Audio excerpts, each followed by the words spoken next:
anggota Komite Hak Asasi Manusia PBB dari Senegal yang menyinggung netralitas Presiden Jokowi pada Pilpres 2024 menimbulkan beragam reaksi. TKN Prabowo Gibran menilai ini adalah kritik dan bagian demokrasi, sementara TPN Ganjar Mahfud menilai bahwa ini menunjukkan berkurangnya legitimasi pemilu di Indonesia. Indonesia mendapatkan sorotan di sidang Komite Hak Asasi Manusia PBB di Jenewa, Swiss, 12 Maret lalu terkait pelaksanaan pemilu 2024. Anggota Komite Hak Asasi Manusia PBB dari Senegal, Brice Oligui Ndiaye, menyinggung netralitas Presiden Joko Widodo pada Pilpres 2024. Brice mempertanyakan lolosnya Gibran Rakabuming Raka sebagai kandidat calon wakil presiden di saat-saat terakhir. In February 2024, Indonesia held presidential elections. Campaigning took place in the aftermath of a last-minute court ruling that changed eligibility criteria, allowing the president's son to join the ticket of the front-runners in the election. What measures are in place to ensure that high-ranking officials, including the presidents, are prevented from unduly influencing the electoral processes? Are allegations of undue influence under investigation? Hal ini pun mendapatkan respons dari Wakil Ketua Tim Kampanye Nasional TKN Prabowo Gibran, Habibur Rahman. Menurut Habibur Rahman, apa yang disampaikan Brice Oligui Ndiaye merupakan pertanyaan kritis dan bukanlah pertanyaan yang bersifat menghakimi. Dan itu merupakan hal yang wajar dalam demokrasi. Selanjutnya, politisi Partai Gerindra ini juga mengatakan terkait legitimasi pemilu 2024 lalu.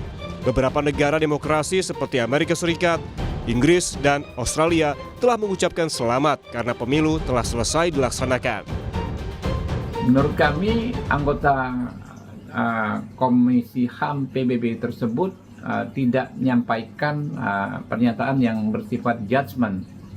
Lebih merupakan pertanyaan yang sifatnya kritis. Ya, untuk ukuran internasional, legitimasi pemilu kita sudah sangat-sangat kuat, ya.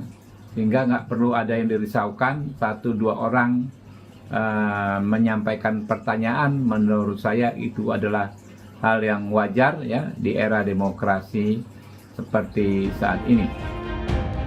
Sementara itu, Wakil Deputi Hukum TPN Ganjar Mahfud, Firman Jaya Daeli menilai pertanyaan anggota Komite HAM PBB menunjukkan kepedulian dunia internasional terhadap Indonesia. Ia juga bilang, hal ini sekaligus menunjukkan berkurangnya legitimasi pemilihan umum di Indonesia. Terlebih, isu dugaan kecurangan dalam pemilu telah lebih dulu disuarakan di tanah air.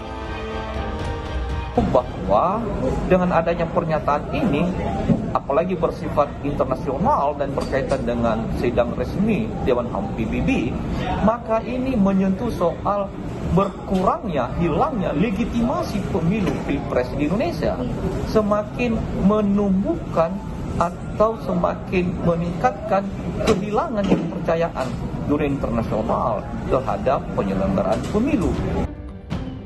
Pertanyaan terkait mengenai netralitas Joko Widodo pada Pilpres 2024 nyatanya tidak dijawab oleh perwakilan Indonesia yang dipimpin oleh Dirjen Kerjasama Multilateral Kementerian Luar Negeri, Tri Tariat. Ia justru menjawab pertanyaan perihal kebebasan beragama, pengerahan militer di Papua, hingga hak politik orang asli Papua yang ditanyakan Ndiaye bersamaan dengan kasus netralitas Jokowi. Pertanyaan yang disampaikan anggota Komite Hak Asasi Manusia PBB 12 Maret lalu menandakan pemilu yang sudah dijalani di Indonesia turut menjadi perhatian dunia. Sedangkan rencana membawa dugaan kecurangan pemilu melalui hak angket DPR ataupun ke MK juga tengah dipersiapkan, menunggu penetapan hasil pemilu resmi dari KPU 20 Maret mendatang. Tim Liputan, Kompas TV.